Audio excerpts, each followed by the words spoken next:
कटक राजनीति रे झड़ चर्चा रे बीजेडी कोषाध्यक्ष सुभाष सिंह को बड़ बयान। देवाशीष को गोही खोलिले अन्य मानंकु धोइले। सुभाष को टार्गेट रे देवाशीष, प्रभात विश्वाल, प्रभात त्रिपाठी और मोहम्मद मुकीम। केवल एमानंकु नुहे विधायक सोफिया, सौभिक, देवी को मध्य कले टार्गेट। सुभाष कहिले कटक विकास रे माने बाधक। देवाशीष बाबू मेली करी सीएमसी रे कराई देउनाहांती काम। देवाशीष सामंतराय दल छाड़िले। कटक मेयर तथा बीजेडी कोषाध्यक्ष सुभाष सिंह विष उगाड़िले। कहिले देवाशीष सामंतराय वरिष्ठ नेता प्रभात विश्वाल, प्रभात त्रिपाठी और मोहम्मद मुकीम को लगाई तांकू नाकरे गंदाउछंती। केवल सेतिकी नुहे, एही नेता माने तांको पुओ झियों को लगाई कटकर विकास काम को कराई दे नथिले। सुभाष को क्षोभरे केवल जे प्रभात विश्वाल, प्रभात त्रिपाठी, मोहम्मद मुकीम किंबा देवाशीष सामंतराय नथिले, बरं सेमानंक विधायक पुओ झियों को मध्य समालोचना करितिले सुभाष सिंह।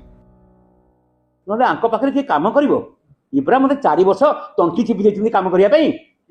देवाशीष हो एंडा तांकर टीम आंको जानुछन चित्रांकर कोन एमाने कहा मुकीम बाबू तांको झियो, प्रभात विश्वाल तांको पुओ, प्रभात त्रिपाठी तांको पुओ, 8 जन लोक पूरा चारि पटरे घेरिकी मु काम करि परिबे कटक रे डेवलपमेंट रे।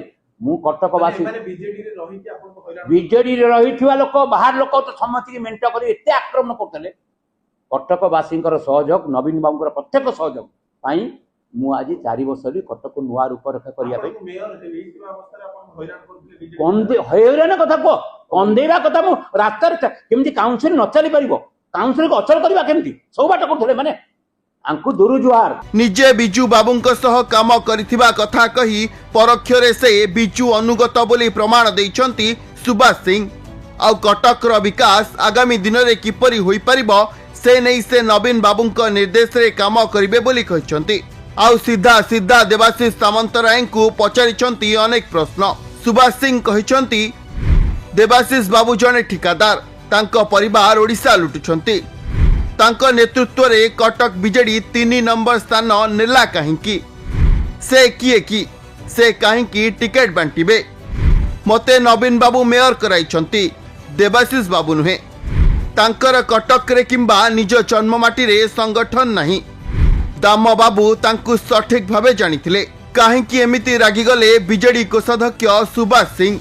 पांड्यान को खास कह जाउथिबा सुभाष सिंह केवल जे देवाशीष सामंतराय को आक्षेप करि नाहंती, बरं कटक राजनीतिर बड़ बड़ नेतांको उपरे हमला करिसंती। कटकर एही नेता मानंको उपरे हमला करिबा पई बिजू जनता दल नवीन निवास किंबा अघोषित पावर कॉरिडोर रु किछि निर्देश आसीथिला कि एहाकु नै नाना कल्पना जल्पना प्रकाश पाउछि। भक्त दवार नै ठिका पार्टी आछन से माने मु गोटे आंदोलन आछि बिजू बाबू सहित मिलित आंदोलन थिला 80 मसीह में जेल, 82 मसीह जेल, 84 मसीह कटक जेल मुख्य साथी से ठीक से ठिका काम करते बसंत बाबू सहायता बुनियादी ठिका एवं ओडिशावासी को लुट करवा काम सेया एवं सी राजनीतिक जीवन कौटी दाम बाबू कैसेट के शुणु। दाम बाबू इतिहास का ऊपर कहते खंडा केमी बुलाऊे बाड़ी बुलाऊे मोर किसी कह दरकार नहीं। दाम बाबू मृत्यु पूर्व कहते आज्ञा मुझे आज कौच से जीवन में वार्ड मेंबर जीति पारे ना कहीं दाम बाबू कहते। Bureau input.